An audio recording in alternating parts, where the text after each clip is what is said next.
The Hong Kong Special Administrative Region Government on Wednesday unveiled the budget for the new financial year, with a focus on measures to support the speedy recovery of the economy.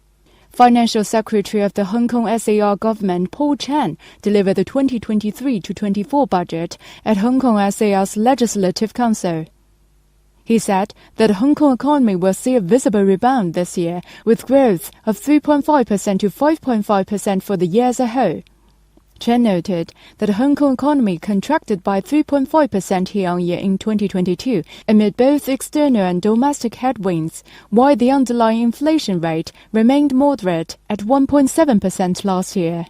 He said that the economy will grow by an average of 3.7% annually in real terms from 2024 to 2027, higher than the trend growth of 2.8% during the decade before the pandemic.